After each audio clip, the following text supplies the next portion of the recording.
కూర్చిన ఆవరణ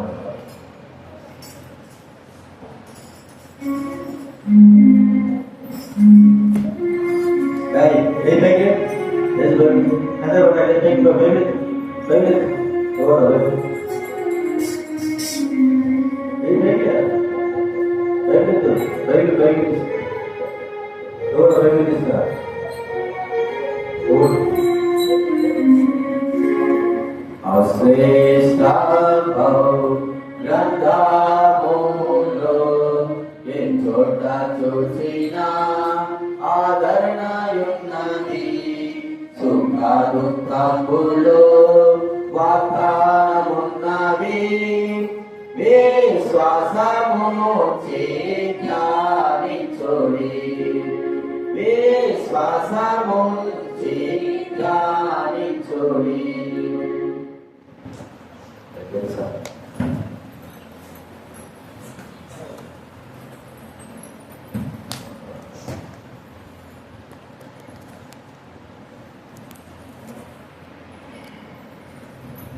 దేవుని వాక్యం చూస్తూ మనకు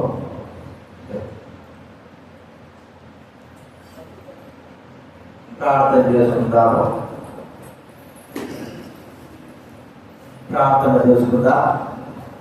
పరలోకమున్న తండ్రి, నమ్మకమైన మా ప్రభువా, స్తుతికి కారణభూతులవు దేవా, నీకు స్తోత్రాలు. ఎక్కడ ఇద్దరు ముగ్గురు కూడిన ప్రార్థించి ఆరాధించినారేమో కానీ మీ మాట పరిస్థితులు ఈరోజు మీరు ప్రభువా మా మధ్య ఉన్నారు. ఏమో మిమ్మల్ని ఆరాధించి ఆరాధన స్వీకరించడానికి ఉంటున్నందుకు స్తోత్రాలు. అది మేము దేవలోకుల కంటే గొప్పగా ఆరాధించేవాడు కాదు.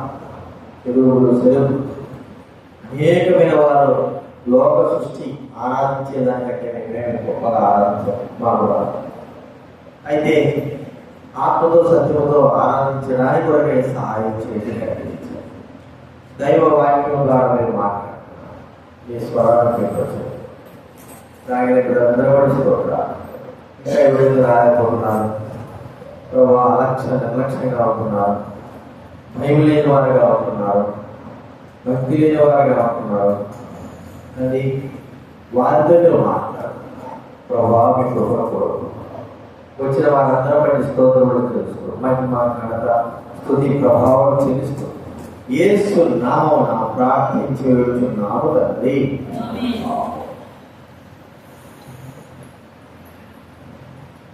దేవుని వాక్యంలో అంటే 126వ కీర్తన 2వ వచనం చదువుకుంటాం. కీర్తన గ్రంథం 126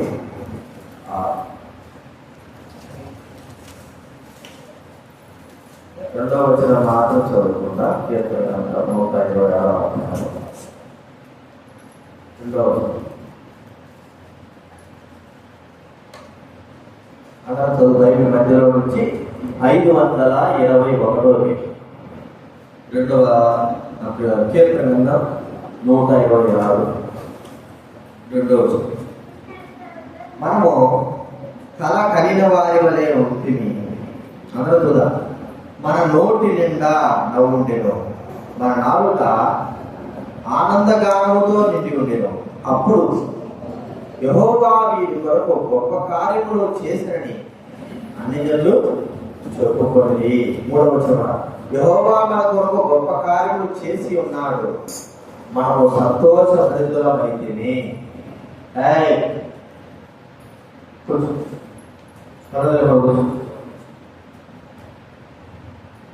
యెహోవా మన కొరకు గొప్ప కార్యములు చేశాడు, మరి సంతోషించిన. అలాగే మరి లూకా రాసిన సువార్త 9వ అధ్యాయం, లూకా రాసిన సువార్త 9వ అధ్యాయం 43వ వచనం చదువుకుంటా. 9:43 లూకా రాసిన సువార్త 9వ అధ్యాయం 43వ వచనం అందరూ చూడా.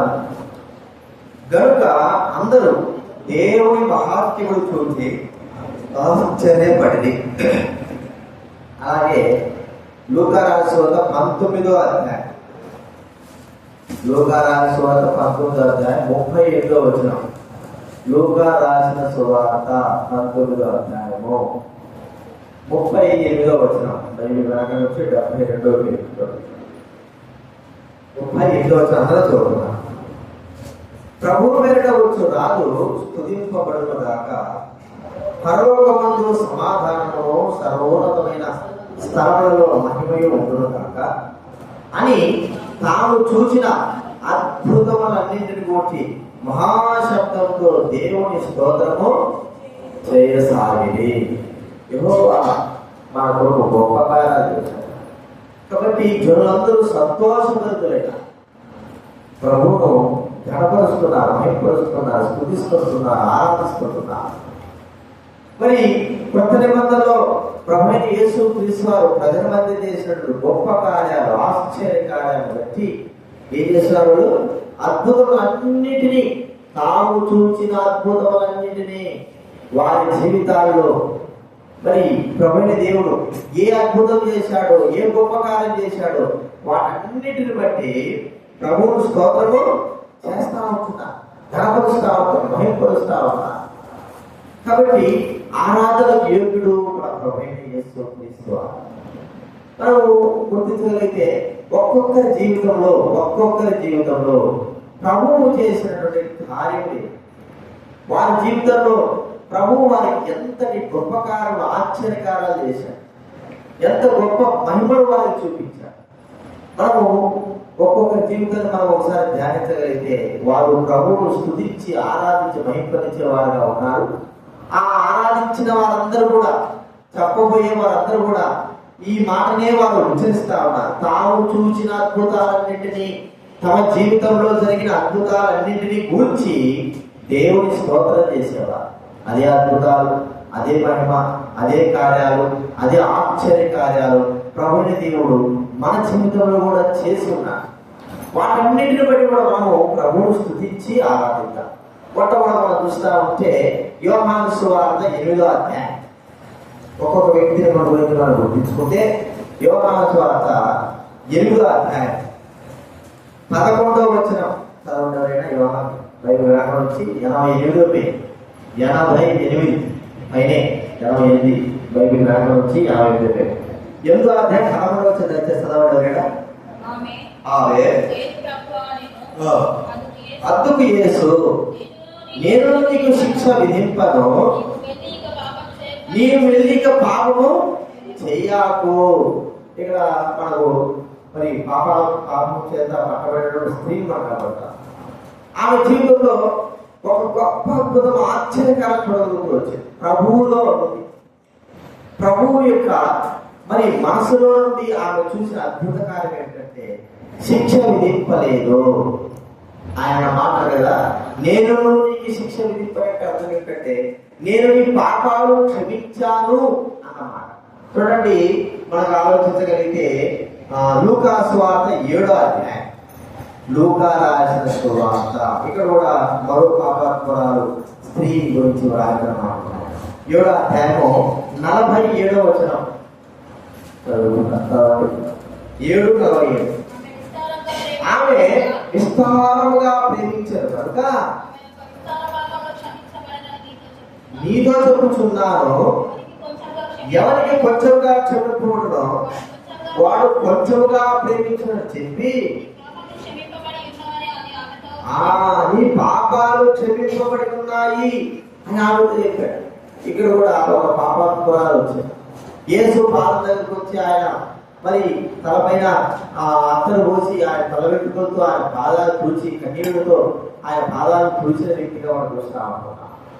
ప్రియుల వారుగా ఇక్కడ మనం చూస్తా ఉంటే వీరి జీవితములు, వీరు కూడా ఆ ప్రభువైన యేసు క్రీస్తు వారు దాని మీద దేవుడు వాక్యానుసారంగా, ప్రవచనానుసారంగా ఆయన ఊరేగుతా ఉన్నప్పుడు వారందరూ కూడా మరి ప్రభువును స్తుతిస్తున్నారు. దావీదు ప్రభువు పేరుగా వచ్చేవాడు, దావీదు కుమారుడు పేరుగా వచ్చేవాడు స్తుతింపబడునుగా ఆరాధిస్తూ తాము చూసిన అద్భుతాలన్నింటిలో వీరిద్దరు కూడా చేర్చబడినారు. ఏమో అద్భుతం అంటే వీరిలో జరిగింది.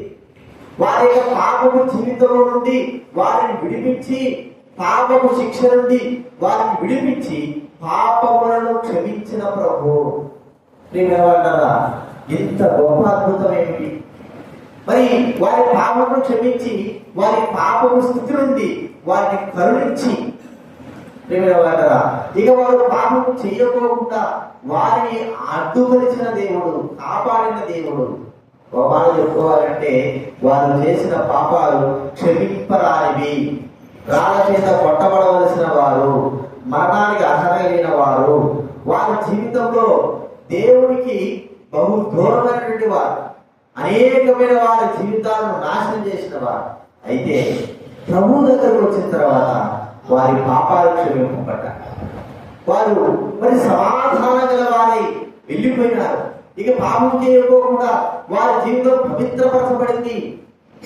వారు కదా, ఇది ఒక గొప్ప అద్భుతం మన జీవితంలో. ఎంత గొప్ప అద్భుతం! మన జీవితంలో కూడా ఈ గొప్ప అద్భుతం జరిగింది. మన పాపం నుండి, మన అపరాధం నుండి మనము విడిపింపబడ్డా, విమోచింపబడ్డా. చూడండి, ఒక మాట ఉంది, కొలస్సీ రాసిన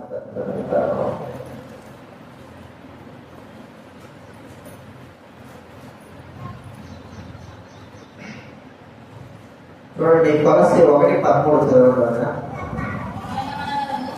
ఆయన మరణం అంధకార సంబంధమైన అధికారం నుండి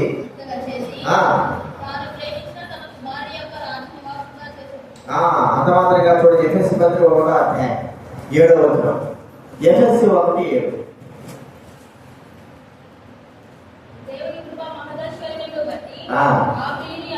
ఆ ప్రీతియందు ఆయన రక్తం వల్ల మనకు విమోచనమును, అనగా మన అపరాధములకు క్షమాపణ కలిగి ఉన్నది.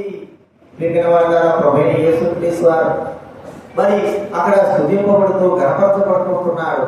ఆ స్తుతించే గణపరిచే వారిలో ఈ ఇద్దరు స్త్రీలు కూడా ఉన్నారు. పాపము చేత మరణానికి అర్హత కలిగిన వారై మరణపు అంచుల దగ్గరికి కూడా వెళ్ళి దేవుని చేత క్షమాపణ పొంది, పాప క్షమాపణ పొంది పరిశుద్ధులుగా చేయబడి వారు తమ జీవితాన్ని గడుపుతూ ఉన్నారు. వారందరూ కూడా మరి అందరితో కలిసి వారు కూడా దేవుడి యొక్క గొప్ప మహాత్మ్యమును, దేవుడి యొక్క ప్రేమను, దేవుడి యొక్క కనికరాన్ని రుచించిన వారై వారు ప్రభువును స్తుతిస్తూ గర్వపరుస్తా ఉన్నారు. మా పాపాలు క్షమించాడు, మా అపరాధాలు క్షమించాడు, మా దోషాలు క్షమించాడు, మమ్మల్ని పవిత్రులుగా చేశాడు, ఘోర దుర్మార్గంలో మమ్మల్ని పవిత్రులుగా చేసినాడు. ప్రభువును స్తుతిస్తాం. ఇది మనం కూడా ఆయన రక్తం వల్ల మనం పవిత్రులుగా చేశాడు. మన పాపము నుండి విడిపించడానికి, పాపమును తీసివేయడానికే యేసుక్రీస్తు వారు ప్రత్యక్షమైనాడు. చూడండి, 1 యోహాను రాసిన పత్రిక 3వ అధ్యాయం. 1 యోహాను రాసిన పత్రిక 3వ అధ్యాయం 5వ వచనం. 1 యోహాను రాసిన పత్రిక 3వ అధ్యాయం 5వ వచనం.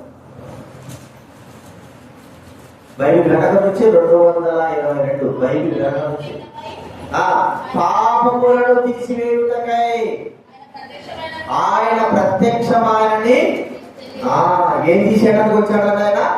పాపములను, సర్వలోక ప్రజల పాపాలన్నింటిని కూడా తీసివేయడానికి కొరకై ఆ ప్రభువుడు ప్రత్యక్షమైనాడు. కాబట్టి పాపములను తీసివేసినాడు. ఈ ఇద్దరు స్త్రీలు ప్రభువును స్తుతించి ఆరాధించే గుంపులో ఉన్నారు. ఇది నా పాపములను ప్రభువు క్షమించినాడు, విడిపించినాడు, పాపం నుంచి దూరపరిచినాడు, పాపము దాసం నుంచి విడిపించినాడు, పాపము శిక్ష నుంచి విడిపించిన ప్రభువును ఇది నా మనము కూడా మరి ప్రభువును స్తుతించే వారిలో కలిసి గట్టిగా గంభీరంగా ఆరాధించవలసిన వారు. కాబట్టి ప్రియమైన వారు, ఆయన చేసిన అద్భుత కార్యాలన్నిటిలో మొట్టమొదటి ఏంటంటే మన పాపం నుంచి మనము విడిపింపబడాలి. రెండవదిగా ఆయన చేసిన అద్భుత కార్యాలన్నింటిలో విడిపింపబడిన మరి గొప్ప కార్యం ఏంటంటే ఇద్దరు స్త్రీలు మనం చూస్తాడు. చూడండి, లూకాసు వార్త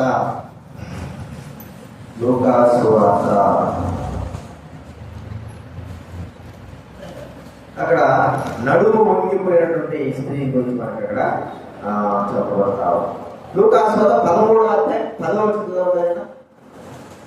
లూకాసు వార్త 13:10.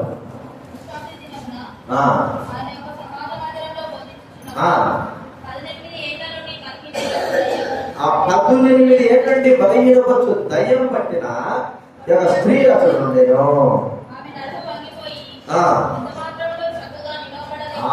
ఎంత మాత్రం చక్కగా 16వ చదవండి. 16వ ఇదిగో 18 ఏళ్ల నుండి సాతాను బంధించిన అబ్రహాము కుమార్తె అయిన ఈమెను విశ్రాంతి దినమున ఈ కట్టడ నుండి విడిపింప కదా. ఎవరు బంధించారండి? సాతాను బంధించారు. మనం చూసుకుంటే సేనాదయం పట్టినవాడు ఉన్నాడు. మత్తయి వార్తలో సేనాదయం 2000 దయ్యాలు పట్టినాడు. 2000 దయ్యాలు ఒక్క వ్యక్తిని మరి వశపరుచుకోనున్నాయి. ఒక్క వ్యక్తిలో ప్రవేశించుంటున్నాయి. ఒక వ్యక్తిని తమ నిమిత్తమై మరి వశపరుచుకొని ఉంటున్నాయి. 2000 దయ్యాలు వాళ్ళ అక్కడ కూడా ప్రభువైన దేవుడు గొప్ప ఆశ్చర్యం చేశాడు. 2000 దయ్యాలు ఒక్క మాట జరిపాడు. ఇక్కడ 18 సంవత్సరాల నుంచి దయ్యం పట్టినటువంటి స్త్రీ, నడుము విప్పిన స్త్రీ, ఆమె మీద చేయి పెట్టగానే ఆ దయ్యం ఆగిపోయింది. మనం చూస్తా ఉంటే మరి చిన్న దయ్యం పట్టినటువంటి కుమారుడు, ఒక తండ్రి కుమారుడు దయ్యం పట్టిన వాడు. ఆ వాడు మరి చిన్నప్పటి నుంచి నురుగు కాచుకుంటూ ఎంతో బాధలో ఉన్నవాడు, విలవిల్లాడుతున్నవాడు. సాతాను అతను ఎన్నోసార్లు మరి నశింపజేయాలని కోరుకుంటే ప్రభువైన దేవుడు ఆ చిన్న పిల్లవాడిని కూడా మాట చేత ఆయన మరి రక్షించిన వాడు చూస్తా ఉంటున్నాం. ఇంకొక వ్యక్తి ఎవరు? మగ్దలేనే. మరి ఆమె ఎన్ని దినాలు బట్టి చెప్పండి, ఏదో బట్టి మగ్దలే బట్టి 7 దయాలు బట్టి 7 దయాలు బట్టి ఆమెను కూడా ప్రభువైన దేవుడు ఏం చేశాడు? విడిపించి ఆమెను కనికరించాడు. ఇప్పుడు ఈ నలుగురులో చూస్తే 18 సంవత్సరాల నుంచి దయ్యం బట్టి నడుము విప్పిన స్త్రీ గురించి చూస్తే, మరి సేనాదయం పట్టిన వాడి గురించి చూస్తే, మరి ఆ యొక్క చిన్న వ్యక్తి కుమారుడు మరి దయ్యం పట్టిన వాడు, భోగ దయ్యం పట్టిన వాడు, స్వస్థత పట్టిన వాడిని చూస్తే, ఇంకా ఏమి చెప్పుకుంటున్నాము?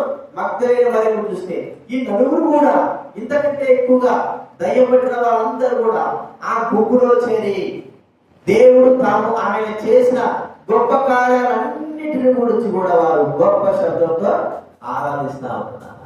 ఏమిటి? అపవాదిని లయపరచడానికి కొరకై యేసు క్రీస్తు ఈ లోకానికి వచ్చాడు. చూడండి, 1 యోహాను రాసిన పత్రిక 3వ అధ్యాయం 8వ వచనం చదవండి. 1 యోహాను రాసిన పత్రిక 3వ అధ్యాయం 8వ వచనం. పాపం చేయుచున్నాడు కనుక పాపము చేయవాడు అపవాది సంబంధి, అపవాది యొక్క క్రియలను లయపరచుటకే. ఎవరంటే ప్రత్యక్షమయ్యాడు? దేవుడు కుమారుడు. అపవాది యొక్క క్రియలు లయపరచడానికి ఆయన యేసుక్రీస్తు ప్రత్యక్షమయ్యాడు. సాతాను చేత బంధింపబడిన వారందరూ కూడా విడుదల విమోచన గావించారు. చూడండి, అపోస్తుల కార్యములు 10వ అధ్యాయం.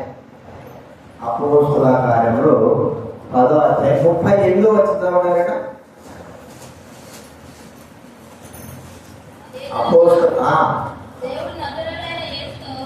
దేవుడు నజరేయుడైన యేసును పరిశుద్ధాత్మతోను అభిషేకించినది దేవుడు ఆయనకు తోడైండను కనుక ఆయన మేలు చేయించు అపవాది చేత పీడింపబడిన వారి అందరినీ స్వస్థపరచుతో సంచరించుచుండెను. అపవాది చేత పీడింపబడిన వారందరినీ ఏం చేశాడు? ఆయన స్వస్థపరిచినాడు. కాబట్టి సాతాను చేత బంధింపబడి విలువలాడుతూ ఎంతో నష్టపరచబడి తమను తాము మరి నష్టపరుచుకొని బాధలో ఉన్న వారందరినీ కూడా ప్రభువైన దేవుడు విడిపించినాడు. సాతాను మరి ఎవరికైతే అపవాది ఎవరైతే జీవితంలో ఉంటాడో ఆ వ్యక్తిని నష్టపరిచేంత వరకు కూడా మరి ఊరుకున్నాడు. ఖచ్చితంగా నష్టపరిచేవాడుగా ఉంటున్నాడు. తన శరీరాన్ని స్వాధీనం చేసుకొని ఎంతో నష్టాన్ని కలిగించేవాడు. అపవాది యొక్క క్రియలన్నింటినీ కూడా లయపరచడానికి ప్రభువైన యేసుక్రీస్తు వారు ఈ భూలోకంలో జన్మించి ఉంటున్నారు. కాబట్టి ప్రియమైన వాళ్ళని ఆలోచిస్తే, రెండవదిగా మరి తాము చూసిన ఆ అద్భుతాలలో ఒక అద్భుతం ఏమిటంటే, సాతాను చేత బంధింపబడి 13 సంవత్సరాల నుంచి వ్యక్తికి, 7 సంవత్సరాల నుండి వచ్చిన వ్యక్తికి, మరి 2000 దయ్యాలు పట్టిన వ్యక్తికి, ఎంతో చిన్నప్పటి నుంచి దయ్యం బట్టి నశింపజేయాలని కోరుకుంటున్న ఆ వ్యక్తిని కూడా ప్రభువైన దేవుడు తన మాట చేత విడిపింపజేస్తూ వచ్చాడు. వారందరూ కలిసి ప్రభువైన యేసుక్రీస్తు వారు ఏం చేస్తున్నారు?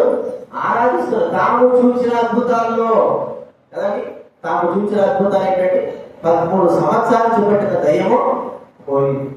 తాము చూసిన అద్భుతాల్లో 2000 దయ్యాలు పట్టిన వాడు స్వస్థత పొందాడు. తాము చూసిన అద్భుతాల్లో 7 సంవత్సరాల నుంచి దయ్యం పట్టిన వాడు స్వస్థత పొందాడు. ఇంకా తాము చూసిన అద్భుతాల్లో చిన్నప్పటి నుండి దయ్యం పట్టి ఎవరో చూడకపోవచ్చు. మరి 7 సంవత్సరాల నుంచితో చిన్నప్పటి నుంచి దయ్యం పట్టిన వాడు కూడా స్వస్థత. వారందరూ కూడా ప్రభువు తమ నిమిత్తమై చేసిన గొప్ప కార్యాలను బట్టి ప్రభువును స్తుతిస్తుంటారు. మన విషయమే గమనిస్తే అపవాది నుంచి విడిపింపబడి అపవాది కార్యం నుంచి మనల్ని కూడా విడిపించినాడు. అపవాదిక దాసత్వం నుంచి విడిపించినాడు. అపవాదిక చెర నుంచి విడిపించినాడు. మనల్ని విడుదల విమోచన గావించి ఇప్పుడు అపవాది బిడ్డలు కాకోకుండా దైవ బిడ్డలుగా మనం చేసినాడు. కాబట్టి ప్రియమైనవారా, రెండోది మనం చూస్తా ఉంది, సాతాను నుండి విడుదల పొందించినాడు. ఇది గొప్ప అద్భుతం, ఆశ్చర్యం. దాన్ని బట్టి ప్రభువును స్తుతించాలి. మూడోది మనం చూస్తా ఉంటే ఆ ప్రభువైన దేవుడు చేసిన గొప్ప ఆశ్చర్యకారం ఏంటంటే మరణం నుండి విడిపించి గొప్ప ఆదరణ కలగజేస్తూ వచ్చాడు. మరణం యేసుక్రీస్తు వారు జీవించిన దినాలు మనకు తెలుసు. లాజరు చనిపోయిన దినాలు అయ్యాయి. లాజరు చనిపోయిన దినం ఎన్ని దినాలు చనిపోయాడు?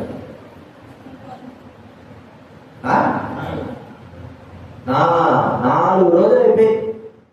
4 రోజులు అయిపోయింది. అప్పటికే మరి శరీరము 2 రోజులకే వాసన వస్తుంది. ఆ 4 రోజులు అయిపోయినప్పుడు ప్రభువైన దేవుడు ఆ లాజరును మరణం నుండి విడిపించాడు. మనం చూస్తామంటే శతాధిపతి యాయిరు, శతాధిపతి మనం చూస్తే తన కుమార్తె చనిపోయింది. చిన్న వయసు 12 సంవత్సరాల వయసు అమ్మాయి, ఒకటే కుమార్తె. మరి చనిపోయినటువంటి ఆ చిన్న కుమార్తెను ఇక ఎటువంటి ఫలితం లేదు అనుకున్న సమయంలో ప్రభువైన దేవుడు ఆ చిన్న కుమార్తెను బ్రతికించినాడు.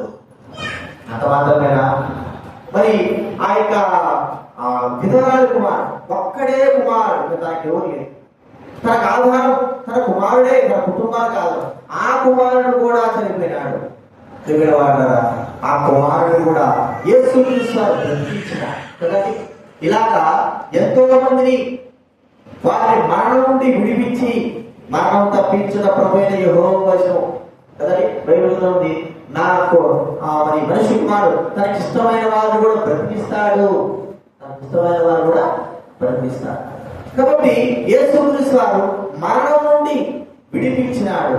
బైబిల్ చూస్తే హెబ్రీ పత్రిక 2వ అధ్యాయం, హెబ్రీయులకు రాసిన పత్రిక 2వ అధ్యాయం 14వ వచనం ఎవరైనా 14-15 హెబ్రీ రాసిన పత్రిక 2వ అధ్యాయం. కాబట్టి ఆ పిల్లలు రక్త మాంసములు గలవారైనందున మరణం యొక్క బలం గలవారని, అనగా అపవాదిని మరణం ద్వారా నశింపజేయటము, మరణ భయము చేత దాస్యంలో విడిపించడము,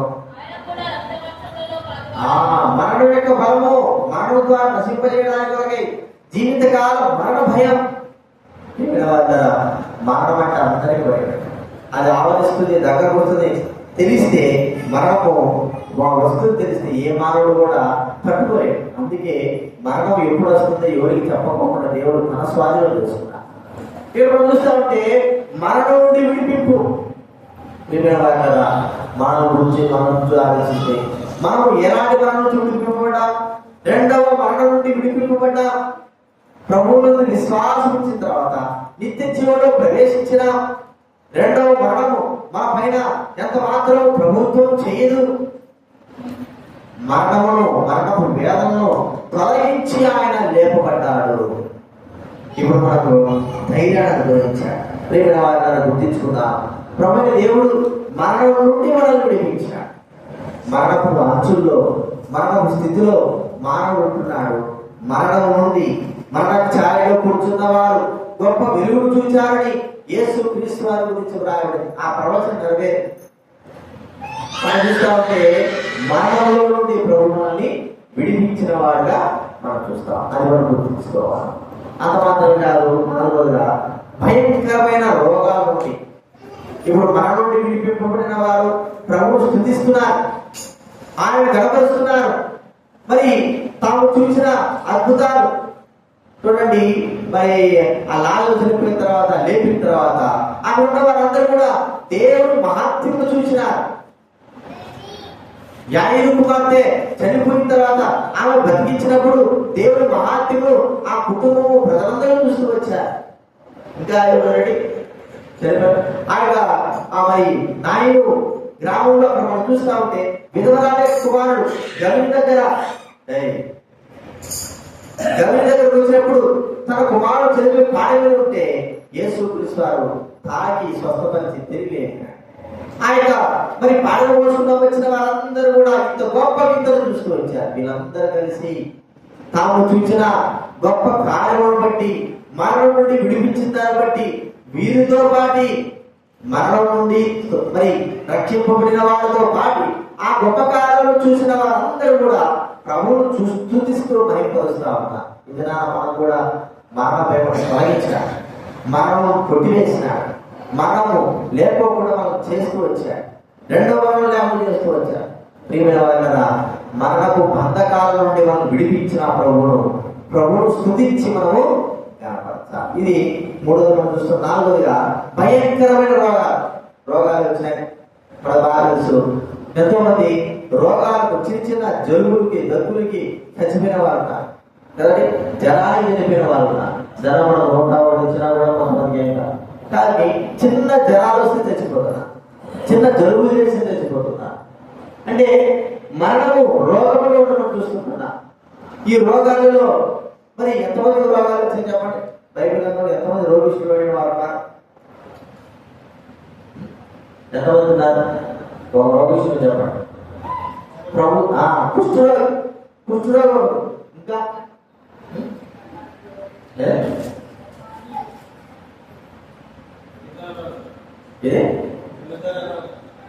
జలధర రోగం, ఇంకోటి జ్వరం, మామూలు జ్వరం. పేదరంత ఏమైంది? జ్వరం చేత బాధపడి. ఇలాంటి రోగాలు ఎన్నో ఉన్నాయి, చిన్న చిన్న రోగాలే కదండి. శతాధిపతి యొక్క దాసుడు రోగం చేత మరి మంచాన పడి ఉన్నాడు, పక్షవాయువులో రోగం. ఎన్ని రోగాలు! వీటన్నిటి నుండి యేసుక్రీస్తు వారు విడిపించినాడు. రోగముల బాధ ఎలాగా? ఆయన మన రోగములను, మన భారములను ఆయన భరించిన వాడుగా మనం చూస్తా ఉంటున్నాం. చూడండి, మత్తయి సువార్త 8వ అధ్యాయం 17 వచ్చిందా? 8:17. మత్తయి సువార్త 8:17.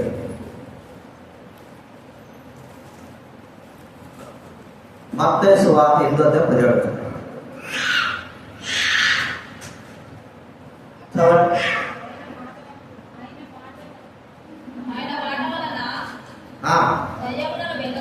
వెళ్ళగొట్టి స్వస్థపరచెను.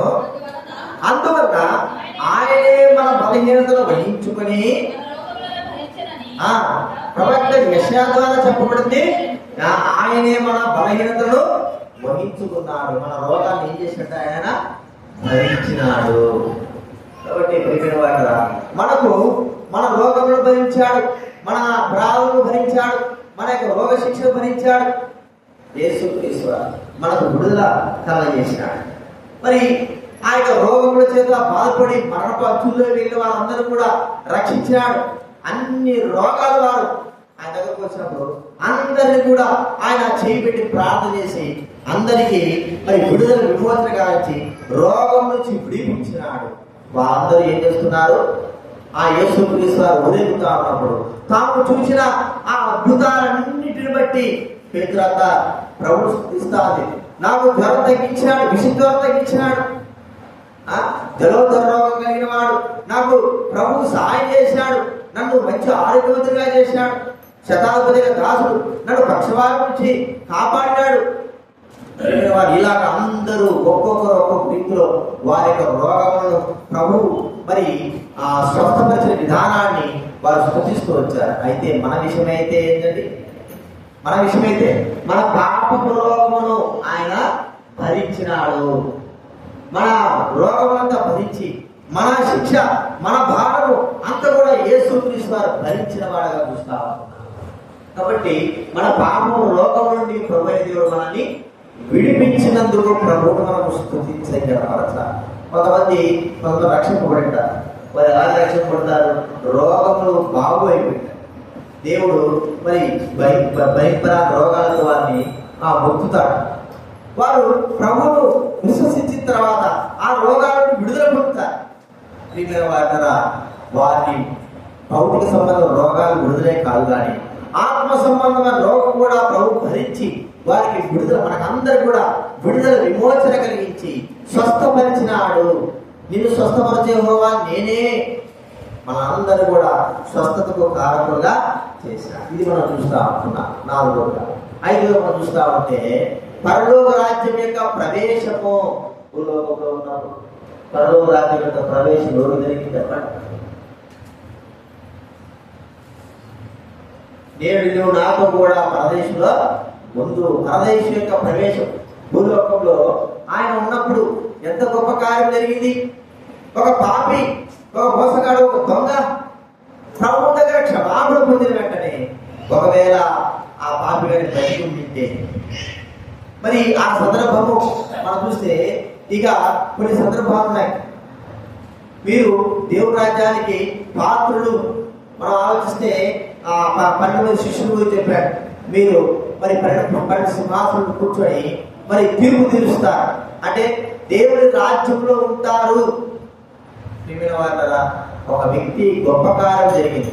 ఎంత గొప్ప కార్యం అంటే ఆ వ్యక్తి పాపాత్ముడు, దేవుని రాజ్యానికి అర్హత లేని వాడు. ఆ వ్యక్తి దేవుని రాజ్యంలోకి మరి పరదేశంలోకి ప్రవేశించగలుగుతూ వచ్చాడు. ఎంత గొప్ప కార్యం అండి, ఎంత గొప్ప క్రియ. ఇప్పుడు పరదేశంలో ఉంటున్నాడు ఆ దొంగ. క్షణాల్లో ప్రభువు నన్ను విశ్వాసం ఉంచడం ద్వారా అక్కడ ప్రభువు ప్రతిరోజు ప్రతి దినాలు ప్రభు స్థుతిస్తూనే ఉంటున్నాడు. ఈ దినాన్ని ఇక్కడ మనం ఆలోచిస్తే మన అందరం కూడా ఆయన పరలోక రాజ్య ప్రవేశము సమృద్ధిగా మనకు దేవుడు అనుగ్రహించిన వాళ్ళని చూస్తున్నాం. పరలోక రాజ్యం యొక్క మరి ప్రవేశం, మన పేర్లని కూడా దేవుడి రాజ్యంలో జీవగ్రంథంలో రాబడ్డాయి.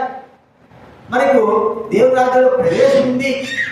కాబట్టి ప్రభువును మనం స్తుతించాలంటే, ప్రభా నీ రాజ్యపు ప్రవేశ వారసులుగా మమ్మల్ని చేసుకోవచ్చా. దీనికి అర్హత లేని వారము, మీ జీవగ్రంథంలో మా పేరు రాసినారు, మిమ్మల్ని స్తుతిస్తున్నాం. ఇంత గొప్ప కార్యము. మరి లోకంలో గనులు గొప్పవారు, గొప్ప వంశపువారు, డబ్బున్నవారు ఉన్నారు, కానీ అభాగ్యమైన మమ్మల్ని ఏర్పరచుకొని మీ రాజ్యపు వారసులుగా మమ్మల్ని చేర్చినందుకు కూడా మీకు వందనాలని ప్రభువును మనము స్తుతించాలి. ఈ 5 విషయాలు, 5 విషయాల గురించి మనం చూసుకుంటాం. మొట్టమొదటి ఎవరండి? వ్యభిచారం చేత పట్టబడిన స్త్రీ. వారు ప్రభువును స్తుతిస్తున్నారు, గర్వపరుస్తున్నారు, తమ పాపం నుండి ప్రభు విడిపించినందుకు. రెండవదిగా సాతాను నుండి దయ్యం నుండి విడిపించబడిన వారు. సేనాదయం పట్టిన వాడు, 18 సంవత్సరాలు గడువు నింపిన స్త్రీ, దయ్యం పట్టిన మరి 7 సంవత్సరాలు మగ్ధలైన మరియా, ఆ చిన్న కుమారుడు, చిన్నప్పటి నుంచి దయ్యం పట్టిన చిన్న కుమారుడు. మీరందరూ కూడా ప్రభువును స్తుతిస్తున్నారు, గొప్ప కార్యాలు. మనం కూడా అపవాదిక క్రియలు లయపరచడానికి, అపవాదిక బంధకాల నుంచి విడిపించడానికి వచ్చాడు ఆ ప్రభుత్వం. మరి ప్రభువును స్తుతించాలి. అంత మాత్రమే కాదు, మరణం నుండి విడిపింపబడిన వారు. మనం చూస్తే లాజరు చూస్తూ వచ్చాము, మరి యాయిరు కుమార్తె చూస్తూ వచ్చాము, ఇంకా ఎంతో మంది బిర్రాల కుమారులు. వీరందరూ కూడా ప్రభు దగ్గర నిలబడి ఆయన దగ్గర స్తుతిస్తూ కనపరుస్తున్నారు. మమ్మల్ని మరి మరణం నుంచి విడిపించావు ప్రభు. ఇది నాన్న మనకు కూడా మరణం కొట్టివేసినాడు, మరణం నుంచి మనల్ని బోధపరిచినాడు, మరణానికి వేదన లేకుండా చేస్తూ వచ్చాడు. కాబట్టి ప్రభువును స్తుతించాలి. అంత మాత్రమే కాదు, భయంకరమైన రోగాలు, ఈ రోగాలన్నింటినీ విడిపించాడు. మన రోగం ఏంటి? పాపం రోగం. దీనికి మందు ఒకటే, యేసు రక్తమే. ఆ రోగం నుండి, పాపము రోగం నుండి మనం అందరూ కూడా విడుదల విమోచన కలగజేస్తూ, మన రోగము, మన బాధలు ఆయన భరించి మనకు విడుదల కలగజేస్తూ వచ్చాడు. అంత మాత్రం కాదు, పరలోకపు పిలుపు. సత్యవాడిని కూడా దేవుడు పరలోక పిలుపు ఇచ్చాడు. బ్రతుకున్న వారు దేవుని సింహాసనం కూర్చుంటారు, వివరాలు పెద్ద మరి 12 సింహాసనం కూర్చుంటారని చెప్పబడిన మాట మనం చూస్తే ప్రభువు మనల్ని అంతగా ప్రేమించినాడు.